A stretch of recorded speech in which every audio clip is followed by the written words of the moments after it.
I have a special guest for you guys today. Gianluca does not come from the tech industry like most of my guests. After 17 years of being the founder and CEO of Centercon, a Toronto-based construction firm, Gianluca left it all behind to start the Constructors Guild. Now, he's on a mission to create community and cooperation in an industry that's practically allergic to those ideas. We cover the importance of mental health, how to know when it's time to move on, and how over-trusting cost him dearly. This is episode 10 of How Not to Build. Yeah, cool, man. All right. Well, for starters, thanks for being here, man. I appreciate you. I really appreciate the time. Well, thanks for having me. I'm super looking forward to this because usually I have tech people on the podcast, founders who have like built SaaS products in this. But from our first conversation, man, like you're in that entrepreneurial space, some of the wisdom that you had to share, some of the insights that you had, I'm just like, everybody should hear this stuff, regardless of what endeavor you're doing. So really looking forward to this conversation. What are you glad about today, Gianluca? I'm first, right out of the gate, I am extremely grateful for this wonderful sunshine and beautiful weather. Because as you know, I'm from Toronto, Canada. So right now we don't have what's here in Dallas. And it puts me in a very grateful space. And I love what it does to me. And I'm also grateful for the people here in Dallas. It's my second time ever in Dallas. And both times are equally as wonderful. The people are amazing. They're super welcoming. And it makes a huge difference for it. Love it. We'll come back to the fact that it's your second time here in Dallas. Anything that you're anxious about? Yeah. My own future. And it's not just personal, it's also business. I'm building something huge for the construction industry. So if now is as good a time as any to let you and your listeners know what I do is I'm born and raised in the construction industry. I'm in the industry, luckily for me, where I belong. I know that I do very well in this space. Humbly, I've done very well, but it's also thanks to some amazing mentors, coaches, teachers, my parents. Although my father is the one who ran the construction industry, it would not have happened without the help of my mother, who was the domestic engineer. Having said that, domestic engineer. Yeah. I like that. Instead of saying housewife, I just feel that it gives a lot more credit to the individual. And obviously that could be also a male, right? It could be the wife that's the mom that's out there slaying it, but there needs to be someone at home holding fort. And it's either ensuring that the children are taken care of or the house and whatever other duties come with it. Absolutely. So I'm grateful to both of them. But having said that, I've worked all of my life in the construction industry and worked for the family business. I'll give you the really quick 25-cent tour. Family business got to a point where I started noticing that where I'm from originally in Northern Ontario, it was a small rural community. And I just felt that opportunity was not big enough for me. I had big aspirations for myself. So I started noticing that there's something that happened in the community where I'm from, where I'm originally from, where I was raised, that kind of painted the final picture that this was not the place for me. I accepted a position in Toronto, worked for 3 companies, which Toronto is a very big city. So it's the largest city in Canada. Okay. And capital city of the province I'm from, which is Ontario, my province to your state. And worked for 3 companies, got fired from the last one and started my own. I had a construction management firm for 17 years and done very well with it, thanks to some amazing people that either worked directly for me or were trusted service providers. However, I just got to a point where the industry is very demanding. It's a high-pressured, high-stakes, lot of risk, and it started robbing me of my passion of it. And some of it was the industry, some of it was its clients. And I just got to a point where I needed to make a decision, and the decision was to part ways with it. And I consciously closed it, and I closed it on July of 2023 to pivot and found the Constructors Guild, which is a connection network for construction professionals, an organization where connection, community, and collaboration are at the forefront. It is there to incubate and facilitate learning from each other and with each other. And it's just not just what I refer to as shop talk, so construction-related topics. It's also holistic topics, so drug and alcohol addiction, mental health, well-being, diet and exercise, sleep, relationships, all the kind of things that are on the outskirts of any other industry. I could be giving you the construction example, but this is applicable to any other industry. I feel that whatever's out there, all of us, every industry seems to concentrate always on industry-specific topics or conversations, leaving out everything else that's just on the outskirts that could actually make us better individuals, optimize us as leaders or just as team members. Yeah, absolutely. I remember even me and my brother used to go to a rock climbing gym, and there was a guy there that we were climbing one day, and I remember my brother saying something about, man, I'm off today. And the guy started asking him, how's your personal relationships? How's your purpose in life? All these like fundamental things. And he's like, that's going to affect how you climb that day. And I think exactly what you're saying is, even at these big endeavors we want to do as entrepreneurs, it's like you have to have that home base taken care of. You have to keep that healthy if you want to really make the most of what you go out and do every single day. I preach the following to every one of my community members. I'll share it, but before I share it, I'll preface by saying is that I can preach it, but I can't do it for them. You know, you can lead a horse to water, but you can't make it drink. And that is, you must consider yourself your best and most valuable investment. That's where it all starts. You know, it's that cliche analogy where you're on the airplane and they tell you, you know, in the unlikely event that there's an emergency, put the oxygen mask on yourself before helping anybody else. Well, it's simple. I mean, it's rudimentary as to the reason why. You need to ensure that, you know, if you are the type that you're able to help others, you need to help yourself, because if you got that power, you can't gamble it to use up that energy to help others, because you'll fizzle out a lot quicker, right? What do you think is the most common issue, anchor that you see holding people back from that, from being able to focus on themselves and take care of themselves first? I'll just share the first one that comes to mind. In North America, so I'm going to point the finger to Canada and the US. We live and work on this big treadmill. We get on that treadmill and it's set at a fast pace and you can't get off, right? And at least we think we can't get off, but we must take breaks. We must look after each other. We must take time to spend with family, spend in solitude. There's also that limiting belief that we can't spend time in solitude, in our own thought, in nature, surrounded by, you know, God's wonderful creations, a source of energy and of inspiration. So I just feel that there's a lot of, quote, things vying for our attention, and we kind of sort of always give attention to all of those rather than saving some or at least a good portion of it for ourselves. So then what's, practically speaking, if someone says, Gianluca, I want that solitude, how do I start to get it? I'm big on carving out time. So by way of scheduling it, as corny as it's going to sound, people say, what do you mean you're going to schedule time? Yeah, you have to schedule your own time. I was part of a entrepreneurial coaching program, and they taught us how to block off your time for creativity, for focus time, for they referred to as buffer days. So buffer days are just where you take care of the mundane stuff, right? And also free days. So free days are completely focused on yourself, on replenishment, on rest and relaxation. And you start off small.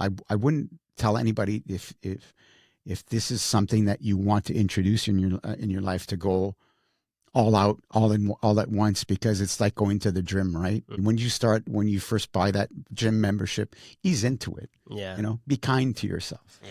So if you start in small steps, you'll work up to it. It's something that's, once you start feeling and seeing and feeling the benefits of it, you'll just want more, and you'll start finding ways of carving out more time and also respecting those boundaries, which is something that I feel that many of us do not. I know that I still am guilty of not respecting my own boundaries at times. Yeah.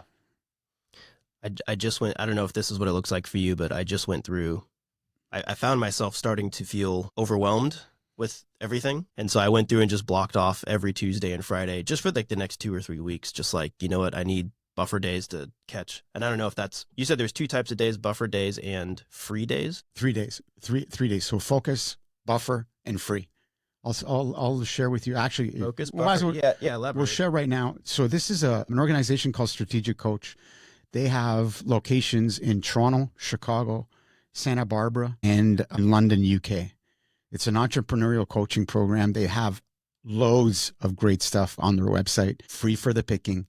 And that's one of them is the free buffer and focus days. Focus days are to hammer out your details. That's when you do all your money producing things. Okay. Buffer is whatever needs it to be done in order to push focus or even some of the mundane stuff. And then free days is exactly that. The days that are carved out for you in order to rest, relax, refocus, recalibrate. Gotcha. Just out of curiosity, what does that look like for you? Like how many days a week or a month each of those categories do you have? You know, in a spirit of transparency, I've got off the bandwagon on that because I'm in startup mode. So those free days are not as often as I'd love them to be. So in sharing that, I have a lot more focus days than I do buffer. And it's something I need to change. This is something that's come back to my attention over the last couple of days, to be truthful, like Thursday and Friday. Is it though? Because isn't that part, I don't, this is an honest question, because I've also found in my experience that there's a lot of seasons of things. You'll have 3 months of, heavy on the focus days and then 3 months heavy on the buffer days. And then you might get a whole month where there's just nothing to do. And so you're going to take some free time. Is that okay? Or for you, is it like really it should be rigorous all the time? It should be rigorous all the time. You think so? Okay. Yeah. Okay. Yeah. And that is, I still have get caught up into that mentality where I got to push, I got to do. But the reality is that if I were to really stay steadfast on nurturing myself and allowing myself to rest, my focus days are just going to be that much better, right? Rather than get caught up in this, on that treadmill where I'm giving all my focused energy or all my energy over longer periods of time. You may think that you're producing, which in many cases you are, but if you're really going to grade things, you're going to see a pie shape, right? Your productivity is great at the beginning and it just starts weaning down. Yeah. And your quality is going to go down. Absolutely. Which is pretty tied to your reputation as a business. So it's tied to your results too, right? Tied to the results. So I could see how you're saying that's kind of a dangerous path to be on, because eventually if you don't get off that pretty quick, it doesn't end in a good place. So this will vary for everyone, but for me, everything revolves around structure. If I establish and maintain structure, it's a lot better for me personally. But that also changes from person to person. Yeah. I'm the same way. I'm scatterbrained, higher energy person, which has its benefits when you can harness it and focus it. But if you don't, it's just a mess all the time. Okay, so let's get back. Actually, I typically ask one more question, so I'll go ahead and ask it, which is, what are you hopeful about? I'm hopeful for, cheesy as it's going to sound, I'm hopeful for humanity. There's a lot more people that are coming to the forefront and willing to step up and work hard for change. And change for me initially is my industry. My industry is not only desperately needing it, it's starving for it. But I can also extend that very same thing or very same statement for humanity in general. It's gonna take a small army for any case, but I'm feeling hopeful that there's a lot more people that are willing to stand up and step up and do what's needed in order to right the ship. Agree. Yeah, that's great. So entrepreneurship is all about risk taking. You said you did 17 years at, I don't know if you named it, but CenterCon. Am I saying that right? Yep. CenterCon. Thank you. Then you made a switch to do the Constructors Guild. How did you know it was time to sunset one idea, go to the next one? Frustration.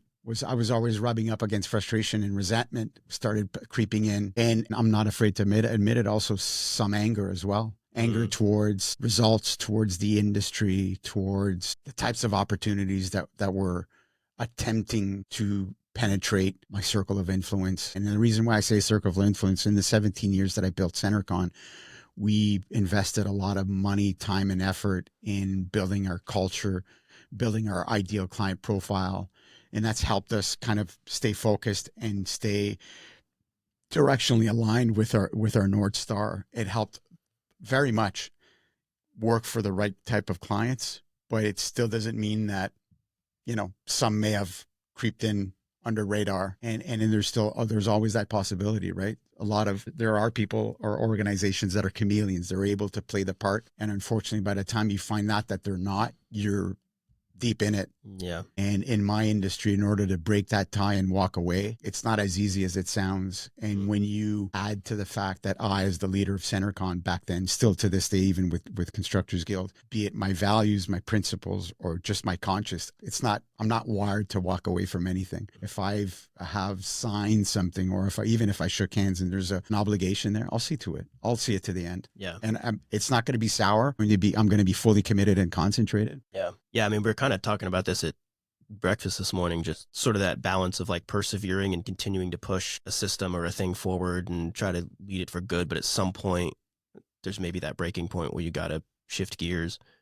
What was sort of the straw on the camel's back for Center? My health was Physical, personal health? Both. More mental health than physical health. Physical health, the example I can give you is just body aches. Like, you carry stress. People carry stress in different places, either lower back, shoulders, between your shoulder blades. For me, it was pretty much all of it. I was starting to feel like I was tied up like a pretzel, and with a lot of body aches, and the mental health took up. What really, the straw that broke the camel's back was the last project cost me my mental health. It put me out of the game for a while. It got me in a very dark place, probably one of the darkest I've ever been. Really? And literally and figuratively in the fact that I spent 3 weeks in total darkness without even opening the blinds, never going outside. In the house? Really? The last project. And that was after 17 years.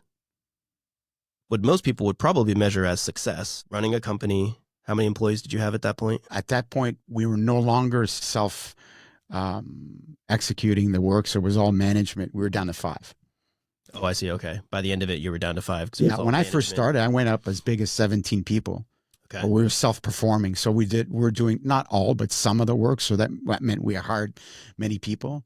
But, in learning and adapting and figuring out where the sweet spot was, I saw management style better. So only having supervisory and management roles and offloading the rest to service providers. Okay. Man, so can I ask what was it, like what happened what went wrong in that project? You said that last project was the one that sort of broke the camel's back. What happened there that you ended up in that 3-week slump? So as a gentle reminder to you and to those listening, we had determined culture, we had determined our ideal client profile. And this is what I shoulder, because I don't want this to sound as if I'm pointing the finger outwardly. I know where the mistakes I made. And one of the mistakes I made on this particular last job was the fact that I accepted to work with a client that I should have known better. Gotcha. It was more out of scarcity mindset and out of desperation that I accepted to do the work. And there's probably other reasons as well. One of them is significance. We were missing, I felt like I was missing out on significance at that point. And I accepted doing work for a company that ironically we had worked with 6 or 7 years prior. We did one job. It was a total disaster. And I swear up and down that I would never work with them again. And lo and behold, they came around, but this time there was something different in that story. And the fact that the director of construction by then was a very good friend of mine. And by very good friend of mine, I was in both of his wedding parties. Oh, wow. Yeah. So that much of a good friend. Okay. So I felt like, I guess the change was enough for me to drop my guard and allow them in and accept work from them. We did a couple of jobs from them. Not to say that it was a walk in a park, but it was okay. It was the type of okay that I could stomach and I could keep going. And it seems like they were happy because they verbally gave us a very big project. And long story short, that was taken away from us and was given to somebody else who then proceeded to poop the bed. And they came back around and gave us the job again. Okay. Yeah. And we knocked it out of the park, but it cost a lot of frustration. Mm-hmm. It was to a point where, I'm not proud to say it, but we started fighting against each other. Right, because we're you and the client, or you and that other company that hit. Well, the client as well, but also within the construction team. On your company. Yeah, either those, maybe not as much those working directly for the company, But our service providers, there was a lot of friction that they caused a lot of friction. And that's because everybody who ever worked for us was always equally as passionate. They were very they had a lot of pride in what they did, and they were extremely passionate about what they did. But when you have that much pride and passion and everybody's trying to vie for the same result, left to its own demise, it could work against you. So we found each other squabbling, and it's part of the ride that ensued. And it sucked the life out of people. It took everything to cross the finish line. But that was also made worse because the expectations that were placed upon us by the client just kept increasing. They put the bar at a certain height, and when they saw that we were able to reach it, they'd raise it another time and then raise it another time. It was never enough, and that worked negatively because instead of showing appreciation, they kept changing the rules again or moving the goalpost a little bit further down the way. Not good. Yeah. So there's a lot there. So you mentioned scarcity mindset. You mentioned sort of that personal or even company desire for significance. You mentioned that you'd had an experience with them 6 years before that maybe should have been a yellow flag, red flag, that even if things are changing, maybe they haven't changed enough. With all of that, how do you move forward? How do you bring all those learnings to the stuff you do now? If somebody's in that position, how do you advise them to avoid those pitfalls? Listen to your gut instinct. The gut instinct is such a wonderful means of calibration, and it speaks loudly once, and then it progressively gets softer and softer. So it's up to us to be very mindful to listen to it. I'm going to just come out there and say it. It's bang on 100% of the time. Really? Yeah. Really? If you've done the work as it relates to knowing what your core values and principles are, in this case, going a little bit further as it relates to the business and types of clients you'll work well with. So by way of ideal client profile, if you stick to those three things and include in there, throw in the culture, the type of culture that you want to have and maintain, that's the only thing that'll determine whether or not things or opportunities or clients or corporations that are vying for your attention. The biggest thing that's going to determine whether or not it's a fit is your gut instinct. Some of it definitely is going to come by way of observation, but the final decision is your gut. I think that's so important because you say you can do this if you've gone through that work to figure out what your culture is that you want, what your ideal customer profile is, and these other things. Once you line those things up, sounds like you're saying to some degree that's going to sort of inform those gut reactions. And so when they happen, it's much easier to trust them and not be like, this is just a fluffy feeling of good or bad or whatever. It's like, no, this doesn't align. So imagine now, you're 100% now, right? Imagine now in that last example that I shared with you, we had all of those things together and put in place. And I, as the leader of my company, did not listen to them. So imagine how, and I'm not sharing this for pity. I'm just sharing this for fact. Imagine at a certain point how that came back and made me feel like an immense failure. That I had all of these things in place and I still chose the wrong decision. And I brought all of this upon myself, my team, which includes all of our service providers. Yeah. It was a lot to deal with. Yeah. It was a lot to deal with. Thank you for sharing that. You're welcome. And I do think it's super important, even just to me hearing it right now. Again, we've never talked at that level of detail. So for me hearing this for the first time, it was just inspiring and motivating to stay on the right path. Because I feel like a lot of us kind of know the right path, but when you're young and you're hungry, I'm not talking about age, I just mean young in the process, you're hungry for work, you're desirous to do something big, you get that first thing that floats your way, and it's so tempting. No matter how bad of a fit it is for what you can actually do and what you should be doing, it's so tempting to just go for it. I have an answer, but the answer is for myself. If I may, I'd like to ask a question openly to you and whoever's listening. Sure. I wonder if, because I remember starting off at my construction company and I've done what everybody else done. I've said yes to every opportunity that's come in the door. So imagine now if we have all of these things in place, plus the power of which wasn't present, at least as prevalent as it is today, with social media on how you can broadcast that. But you have all of these things in place, your core values, your principles, your culture, your ideal client profile, all of that great jazz. And you just market and work to that instead of accepting every deal that comes in the front door. The reality is that for every bad client you allow in, they take up the room of 2 or 3. The room, never mind the energy, right? So imagine if you pluck out the bad ones and use that same energy to go work for, or I prefer to say work with, because it always takes the collaboration of the client, whether you're producing something for them or not. And you need to be able to know that they're a participant as well. But imagine if we just use that energy to cater to those we know that we can work well with and produce with.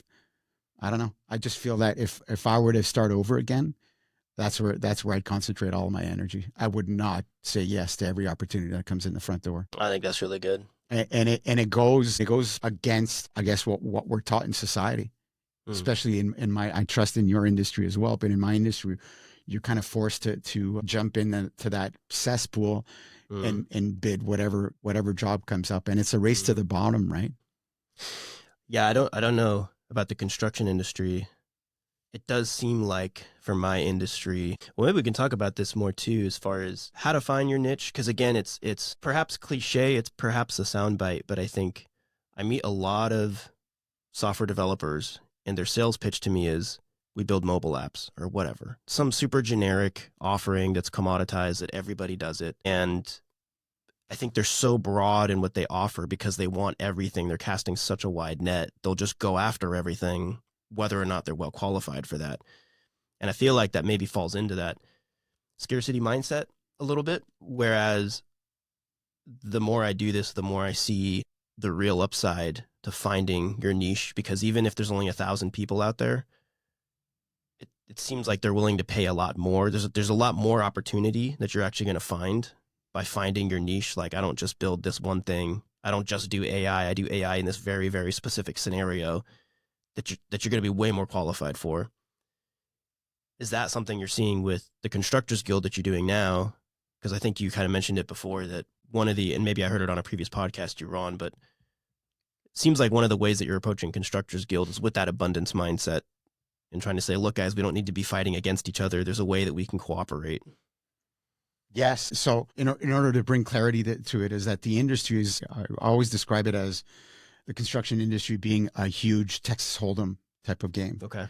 Everybody's cards are close to their chest and nobody's sharing. For an industry that should be synonymous with collaboration, we're the furthest thing from it. So we are the epitome of, doing the same thing over, actually the poster child of Einstein's definition of insanity, doing the same thing over and over again, expecting different results. Yeah.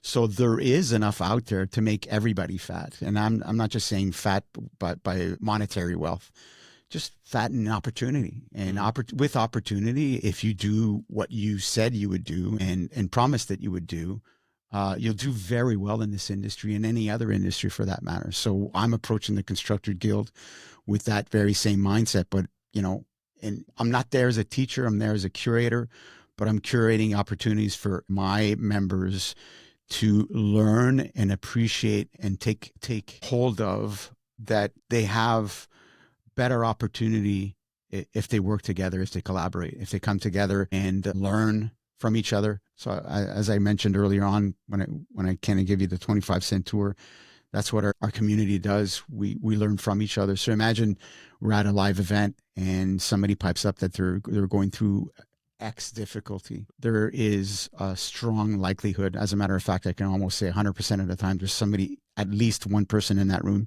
that's already gone through it and is more than willing to trip all over themselves to give you all of the answers, to be able to dig yourself out or save yourself a ton of money. And the reason why they want to help is because I'm proud to say that I'm very careful with vetting the type of people that come into this organization. One of my mentors always reminds me, life gives to the giver and takes from the taker. So with that mindset, I want people that are generous, not just pocketbook generous with their wisdom, their experience, and their knowledge. So if they're willing to share, we all become better at what we do. And the scarcity mindset side of the industry will say, well, that's going to affect my competition. Yeah, but that's the whole point. Let it affect competition, because the better we become at competition, the more we start getting compensated for what we truly are valued at. Right now, this race to the bottom, we're fighting over table scraps. Who does that help? And if you walk into an opportunity like that, my industry is such that they'll accept on table scraps, and then they'll fight for every dollar that they can find, for every mistake that either the architect or the consultant, or in primary case, the client has made. If the mistake is worth $1, they'll make you pay $2 or $3 for it. So how long have you been doing Constructors Guild now? 20 months. 20 months. Okay. It's like a baby. It's like how you count baby ages. I'm glad you say that, because sometimes I feel like I'm too old. Not me myself, but the organization. But that's just the aspirations that I have for it. Yeah. So what is that to accomplish that goal?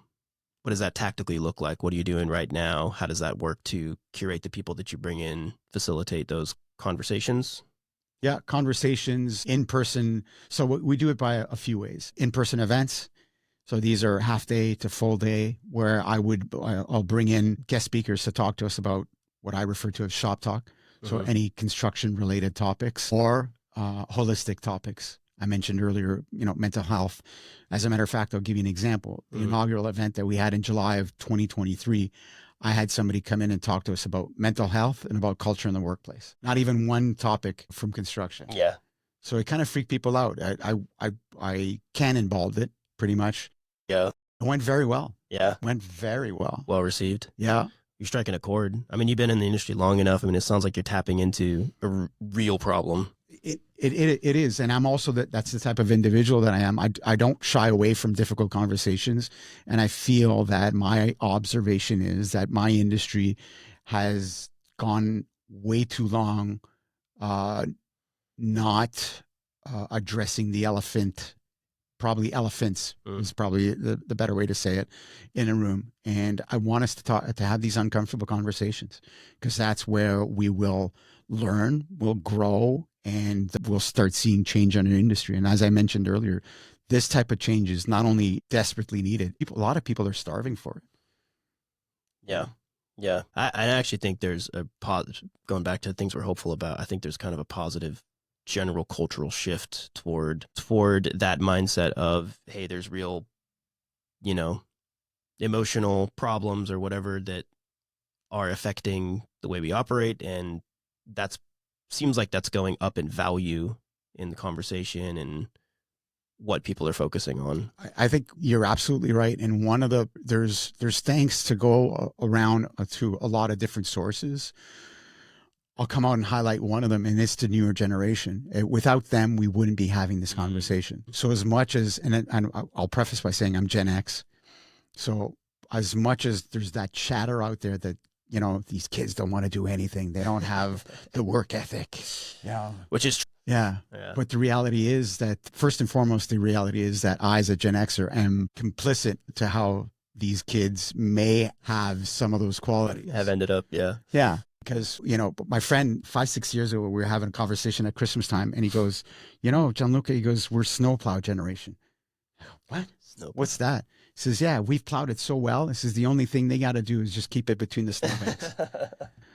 Right. So, but then again, I go back to what I said. It's thanks to them that we're having these conversations, and the knowledge transfer is not just from older veteran on the way down. We also need to learn from the younger generation up. That same, I mentioned strategic coach, and that's headed by Dan Sullivan and his wife Babs. And Dan, so Dan always, he mentions on the topic of mentorship that he's got tons of mentors, some older than, and then he's well into his 70s. He's got mentors older than him, but he's also, I think the youngest that when I was in his coaching program was either 18 or 20. I forget what it was. You got to understand the value of that, right? Because if you're opening your mind up to learning from somebody who's younger than you, you're giving yourself, or allowing yourself that opportunity to be able to malleable, you know what I mean? And accept learning different ways of looking at things, understanding what that lens looks like, so that if something comes across your life or in your business, you're able to go, oh yeah, I remember, being taught this. I know what they mean by that. Yeah. Or at the very least, using curiosity, you can approach a question in a way that you can get to the answer a lot quicker. Yeah. Before I forget, I mentioned just quickly, we do these live events. We also do dinners. So I started from monthly dinners. Now I'm down to weekly dinners. It's 6 people. I'm always the 6th one. So I bring 5 other people to dinner, and I'll choose the topic, and I'll go out to the community. And now I've set all my topics for 4 months at a time. And people choose which topic that they want to come in on, but they don't know more than that. They know what the topic is, but they don't know what the questions are. Do that on purpose because I want the raw and real from them. I don't want the practiced or just that practice. I'm looking for another word that's not coming out. The rehearsed soundbite answers. That's exactly the word I was looking for. Rehearsed sound bites. So we do those. I also do every month. I'll do what we call restoration days. So everything that a 12-hour period that's all focused on health and wellness. So I'll bring 8 other construction professionals together, and we'll do things such as yoga, stretching, we'll go to the gym, we'll do yoga nidra, we'll do meditation. And in there, we'll insert either a small group counsel or I'll have mastermind. I'll have somebody come and talk to us on a specific topic. Sauna, cold plunge, finish with dinner. Nice. Awesome. Yeah. Man, can I join? That sounds amazing. By all means. No, really, that's great. I love that. Well, and that kind of an activity, I mean, as you know, and again, man, I think that's the importance of, it's really resonating what you're saying around not just free day of like lay around on the couch and be a couch potato, but a free day of like be very intentional about how you're going to recharge, and doing the physical parts of that also lend themselves, I think, to opening up your mind to having the conversations that maybe you've been needing to have for months, years. One of those, yes to all. And the one intentionality I want to highlight is being intentional of surrounding yourself with other people within your industry. So in my case, it's construction. In your case, it could be the tech industry. But having said that, is our industry is very siloed and isolating. So when I take these individuals out and I bring them to dinner, or I create these half or full day events, or it's these restoration days that happen on a Saturday, I'm facilitating or curating an experience where they're surrounded by other people that, lo and behold,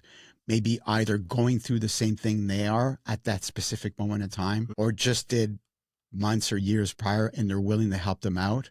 Or it's just a matter of, recognizing yourself in someone else. There's so much power in that. You think, at least I've found myself, I can't speak for everybody else, but being an entrepreneur, I feel that hopefully other people will resonate with this. But when you see yourself in somebody else, it just humanizes it at a certain level where you go, oh my God, and here I was thinking that I was the only one. Being an entrepreneur, you seem to fall in that trap where the problem you have belongs to you, and it's not reciprocated, or it's not shared with anybody else. That's a misconception that it seems that many entrepreneurs fall into. And there's no truth in that. And it sounds like your advice to the person who's feeling that way is go find the people that are like you, plug into them, invest. For me, listen, I'm a huge proponent of it because it's part of my values and principles, but the power of community is massive. Yeah.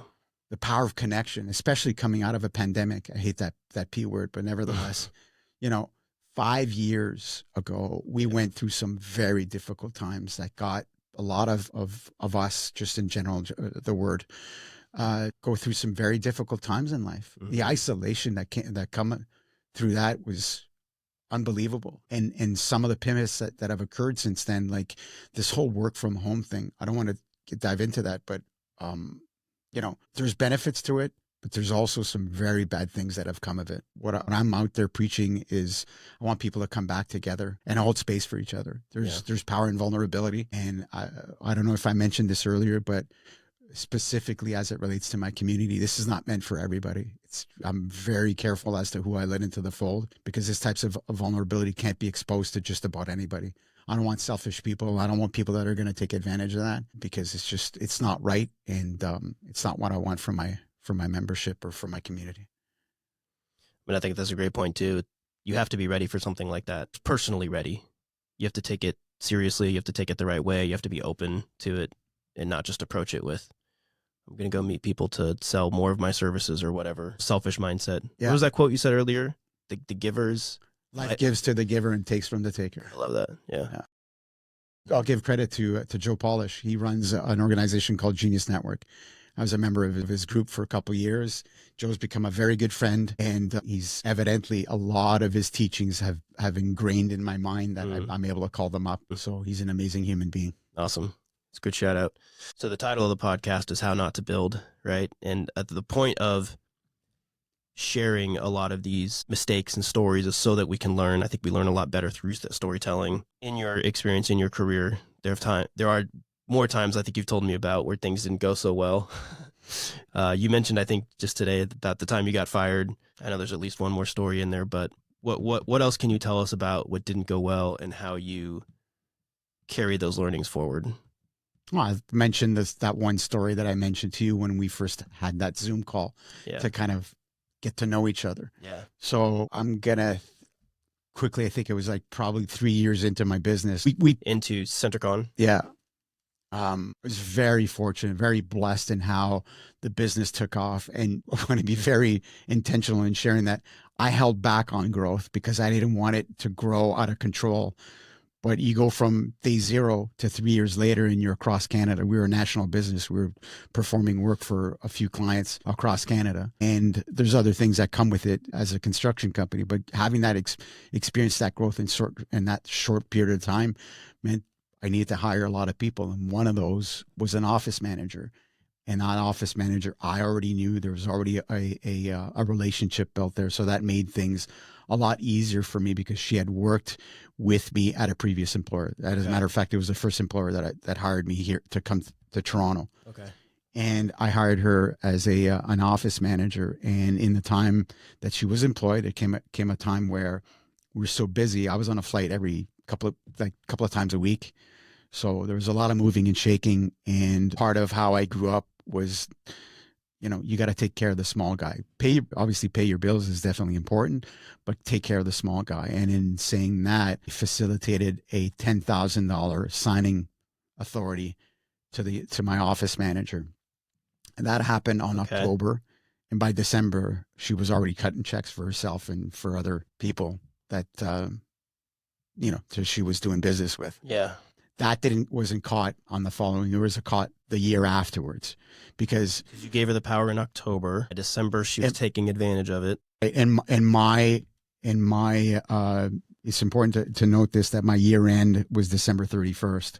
So if there's only a month worth of taking, I don't want to use the S word, but of taking, it's not enough for it to show up like a sore thumb. But come year end the following year, that's where everything was like evident. And I was at a Rush concert in Hamilton, which is an hour west of Toronto. My first ever Rush concert. Really? Yeah. Was it amazing? Phenomenal. I felt like a teenager that night. I'm so jealous. Yeah. So I got a text. I already knew, like I had talked to my accountant prior. He says there's some, not verbatim, but there's some irregularities that are showing up that are of concern. He didn't really get into detail. He says, let me do my thing and I'll come back to you. But I'm a worrywart, so that I already started. He texted you at the concert? No. We already had this conversation. Okay. Now I'm at the concert and I get a text from him. Oh, man. And that was enough for me to say, this is a big problem. Because he said in the text, in no uncertain terms, we need to talk tomorrow morning. And you got to, whatever, I don't care what you have, drop it and make time to speak to me tomorrow morning. Wow. So by the time I hopped on the phone with him, that became, I think by then it was around $27,000. And $27,000 that she had taken. And then at that point, we had a lengthy conversation. I told him do the full enema by way of forensic audit. And then by the time it was all said and done, they flushed out a little over $83,000 worth of money taken. Holy cow, man. So this is a good point for me to say, because right now it sounds like I'm pointing a finger to this individual. I'm not. Here I am openly sharing. How can you not? Forgiveness is a very difficult thing, but it's very freeing. And so in forgiving, you need to understand where you made the mistakes, because this is not a one-way street. So here's me saying that I enabled it by actually making the mistake of allowing signing authority. But this is hindsight, right? Mm-hmm. The bigger mistake that I made in that, and this is from an entrepreneur, be it now or back then, is that I did not take into account or put any stops in place as to controlling it. So one of the means that one can do so is being participating in the bank reconciliation. So back then, when you got the all of the deposited checks, in this case canceled checks, they'd return to you the actual checks with all of the stamps in the back. Be it you deposited at JP Morgan or RBC or at TD, you'd see all of the activity, and you'd be able to go through all of the checks and go and see, and cross-reference it to your bank statement. I never did any of that, because had I done that in January of the following year, or even for that December, I could have spotted it, right? The good practice is just to be able to participate in it and call out some strange activity on your bank account. You say, okay, what's this $900 here? And just a matter of pulling out the check and finding out what it was, cross-referencing and see, did you authorize that or did you not authorize that? There's that, and there's and that pours into the amount of trust that was put into it. I'm not saying it was a bad thing, but I guess in hindsight, I guess it was. But I have a lot to be responsible for it. I mean, it sounds like, I think I respect that so much that you're saying it's a two-way street. I feel like a lot of listeners are like, no, it's not, Gianluca, but I hear you sharing a really insightful piece of wisdom, which is, if I try to sum it up, something about you wanted to extend freedom to this person. You did extend that freedom, but without, I don't know, what do we call it? A safety net, without guidelines, without some kind of check and balance, to where you're giving them the autonomy, but you're holding them accountable at the same time. Yes. However, it's not an autonomy where she could do so whenever she wanted. This was there in place because it was put in place because I was traveling so much that at any given point, when a smaller type service provider for us would come time to be paid, but I'm not there to pay them, and I want them to be paid because I'm from a small. It's not because I'm from a small community, but I also remember being a small contractor with my father, and I knew how much cash flow was very important. So that was in place just for that reason. So it's not as if she could, like she did, pick up a checkbook and start writing checks to everybody else. Right. This was, okay, Dan Vila Incorporated is owed money, and you're gone for the next week. You're out on the road the next week. In hindsight, I could have probably said, well, Dan Vila is going to have to wait another week before I get back, and he gets paid a week after the 30 days. Right. But I'm someone who's very adamant on paying my bills on time all the time. I put that freedom in place. Yeah. But again, I didn't have the checks and balances in place. Right. So then after that, I mean, you've already shared some lessons there, but how does that change how you approach things now? I mean, do you still have that high level of trust? It sounds like it's...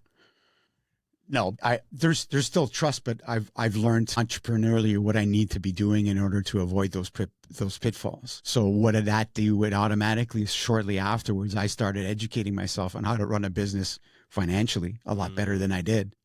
We were able to produce money very well, but managing it to a point where somebody could take advantage of one of the freedoms that were in place just to help the company take advantage of that changed. One of the things that I was going to say in response to what you're saying, the reason I love that story, the reason I love that point so much is because as entrepreneurs, one of the things that we struggle with is handing off. We tend to micromanage everything, right? And so a lot of the advice that we get is, hand off more, focus more on the business, less on, work on the business, not in the business. And that is true for a lot of people. But what I've also seen, even in my own career, when I became a manager, or as I was building to become a manager, a lot of times managers would say, you've done good work, you're ready, and it's just launch. There's no like yeah, there's a plan on paper because companies always have to have plans, but they're pretty meaningless, and it's just trial by fire. What do they call that? Baptized in fire or whatever, right? It's just like fire hose, figure it out. There really isn't much of a good process or guidelines or mentorship. We talk about it a lot, but it's really not there. It's really not there a lot of times. And so I like that story because it's almost like you made a unique error that I don't hear a lot of people making, which is you trusted too much and then you sort of came back from that, which if I had to choose a side of the road to err on, it would be that side of over trusting. I don't feel like I can ever regret over trusting somebody. I can learn from it and get better at it, but I think I'd personally just rather start from that side of the road and have to calibrate the other way. Yeah, I think so too. Although I will tell you that for me, the pain of betrayal is hard to heal from. For me personally, the word I was looking for prior was just that speared the professional development side of me, just learning how to be a better business person, how to manage my business better, how to put these checks and balances in place, how to understand the finances of my business a lot better. I keep telling people mistakes will come by way of anger, sorrow, resentment, but also a lot of them, you're going to be paying cash for them. You pay for those mistakes. They can be measured in dollars. And I'm telling you, some of them you're going to be paid dearly, and they're unavoidable. Some of them are just completely unavoidable. Yeah. Because we get complacent, we get comfortable, and that's when they just creep up and they go, remember me? What are you going to do? Yeah. So what's next for you, Gianluca? What's Constructors Guild? What's your big target, big milestone, and big goals in front of you? I want to go across Canada with this. And if in a spirit of transparency, I want to come into the States with it as well. Yeah. This is something that I wish I had when I was in the throes, in the depths of either owning my own company, which was CenterCon for 17 years, or even prior to that. I see the benefits of this community and being having been in place, if it could have been in place earlier on in my career. Is use the analogy of this organization being the supplemental oxygen to the construction industry, you know? And it's something where people can come together and use the supplemental oxygen to be able to come up, straighten themselves out and see just how deep they are in the weeds and get the help they need with respect to lightening the load, learning some tools that are beneficial to them as a leader or as a manager, supervisor, or owner, founder. And then what I've seen, be it with this organization, even though we're 20 months into it, or in other groups that I've belonged to, from which I've taken all of the good stuff and kind of combine it to create the blueprint for the Constructors Guild. Is what I've seen is once people, these good people, as a reminder, you know, these are vetted, great human beings, start feeling the benefits of it, the first thing they want to do is they want to pass it down to the people that So, and it's all with the intent of becoming better, optimizing the individual, improving their teams, improving their business. Ultimately, I want to improve the industry, even if it's just a select group of us identified as completely different than the whole industry, because right now the industry is being painted with the same brush. Create our own ecosystem so that people that are out there going, they're paying attention, they're going, you know, I see these guys doing something completely different. I want some of that, you know. I like what they represent. I like what they're doing. I like the values and principles that they uphold, and I like how they do business. There's a lot of clients out there that also have been burned, and they don't know just how to pivot or just who to turn to, because there's always that apprehension. Is Dan the next guy who's going to bend me over the barrel and show me a good time? So by doing this hard work, we're going to slowly but surely start differentiating ourselves from the crowd. And again, it all comes down to niche. We'll attract the niche client. Yeah. Awesome, man. So maybe we'll end on this. Who are you? You're here in Dallas, second time in Dallas. You're looking to expand in the U.S. Who are you looking to connect with in this area, and how should they best connect with you? I'm just looking for anybody who has a supervisory role all the way to owner, founder, and everybody in between. Quickly, what that everybody in between looks like is director, VP, C-suite. And I'm looking for, again, givers, people that have gone through and continue to go through these industries, that have the war wounds, that know better, but are just tired of the broken and antiquated status quo, and recognize that they as individuals can do better. that they want better for themselves first and foremost, and that ultimately they want to share it with their teams in their business. And how can they get a hold of me? Well, they can find me on LinkedIn. I would kindly ask if we could put Absolutely. We'll the put all your thank you. details in here. And there's also our website. Okay. Yeah. Constructorsguild.com. .com. You bet. Yeah. Yeah. We'll definitely have the website links, the LinkedIn links in the show notes. Amazing. Thank you. Awesome. It's great having you, Gianluca. I appreciate you. For the time, man. Thank you as well. I've had an awesome time. Yeah. Really good conversation.